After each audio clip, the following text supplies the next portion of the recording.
argamtan maatii miseensota kabajamtoota gootota seenaan isin daganne miseensota dhaabbata biiftuu birraa kabajamtoota mindaan nu hanqate otoo hin jedhin yeroo hojii idilee qofa otoo hin taane alidilee yeroo keessan aarsaa gootanii guddina dhaabbata kanaatiif dhama'aa jirtan hojjettoota biiftuu birraa hunda dura rabbii muka jalaa nu kaasee mana kiraatti nu galchee achiis nu baasee ifaajee xaarii hedduu keessa nu dabarse waajjira sadarkaa eeggate kana ijaarannee akka adda geenyuuf nu taasiseef galanni isaa ga'u yeroo tokko amilee kennaa fi ijoollee kanaaf. Akkuma beekamu bu'aa hojii kamiituu xaarii fi dadhabbii baay'ee of keessaa qaba. Hojiin dhaabbata keenyaa immoo dadhabbii dachaatiin kan dabalamedha. Dhaabbanni keenya gaafa hundeeffamu bara 2001 muka qilxuu keellaa fayyaa jalatti burqisiisummaa yaada nama tokkootiin ta'us deeggartoota yaada gaarii kumatamaa horatee adda sadarkaa kanaan gahee jira. Dhaabbanni keenya imala jireenyaa keessatti akaakuun rakkina isaa hin qunnamne hin jiru. Jalqaba irratti kaayyooma akka dhaabbatichi hundaa'u yaadamee fudhatanii galma geessuuf hojjechuu rakkoo ture. Inni biraa erga maqaa gumiitiin ijaaramne booda iddoon teennee itti hojjennus rakkoo ture. Erga bifa kiraatiin mana arganne booda mallaqni mana kiraa sanaaf kaffallus rakkoo ture. Rakkoon rakkoo dhalaa deemus furmaata hin dhabu ture.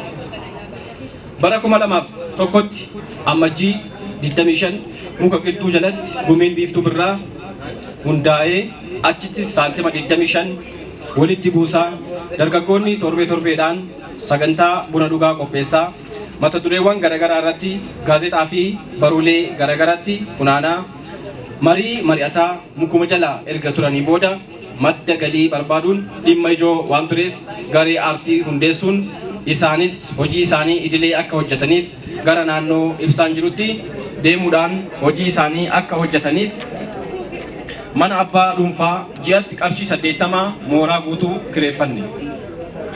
Kiraa kana kaffaluuf kaazenaa keessaa womaa hin qabnu.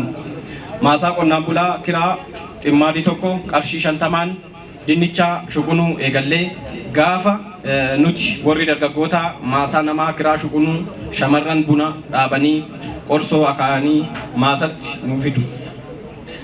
Kana keessatti seenaan yoomuu kan isin hin daganne shamarree Raayimaa Bazzaabbii jabduudha galatoominaa jedhani. Ishee yeroo jedhu namoonni akka ishee baay'ee jira garuu isheen adda duree waan taateef. Shuqunaan sun rakkoo hedduun kan dabalamedha. Maasaa qonnaan bulaa tokko gaafa shuqunnu maasaa keessaa gaagura kinniisaatti jira waan tureef kinniisni dhiifama. Guyyaa san waan yaadadheef.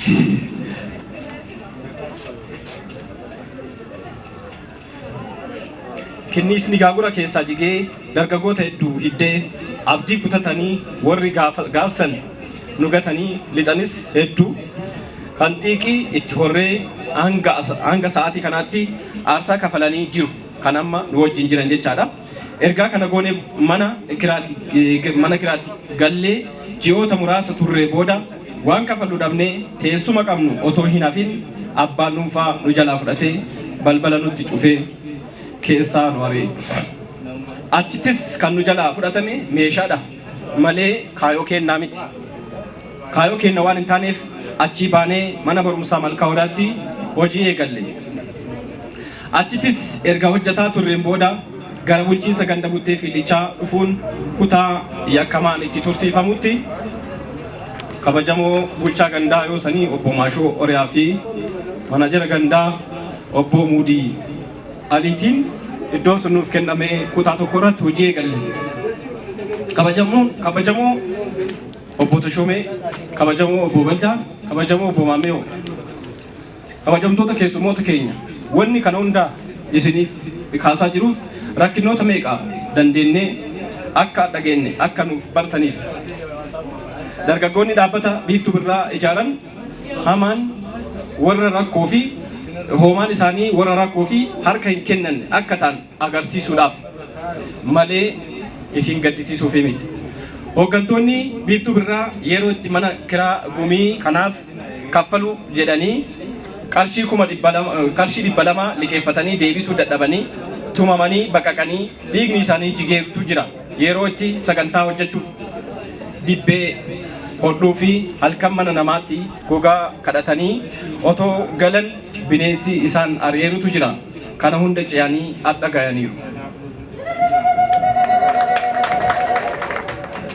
Kabajamoo obbo Tashoomee, kabajamoo obbo Baldaa, kabajamoo obbo Maamiyoo, kabajamtoota keessummoota keenya, dhaabbanni Biiftuu Birraa rakkina mallaqaaf iddoo itti hojjetu qofaan otoo hin taane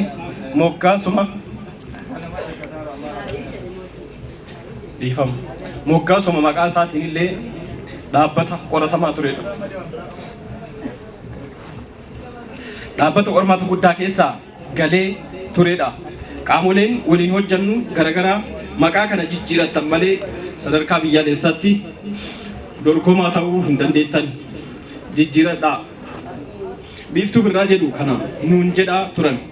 Jecha qofa osoo hin taane gabaasa nuuf illee ilaalanii yeroo itti nu jalaa biinxantu jira. Nuti maqaa kana caljennee dhageenyee yookaan argineef miti kan moggaafne hiikaa fi sababa guddaa qabna.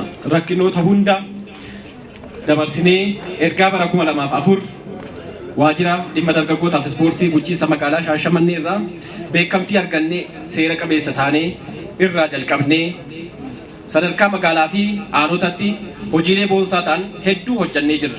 Keessattuu gama hubannoo wal hormaata fayyaa dargaggootaa babal'isuutiin, gama araadota sammuu namaa adoochuutiin, miidhaa isaanii dargaggootaaf barsiisuutiin, gama miidhaa kittaannaa shamarranii barmaatilee boodattafoo hawaasa barsiisuutiin hojiilee ciccimoo hojjannee jirra.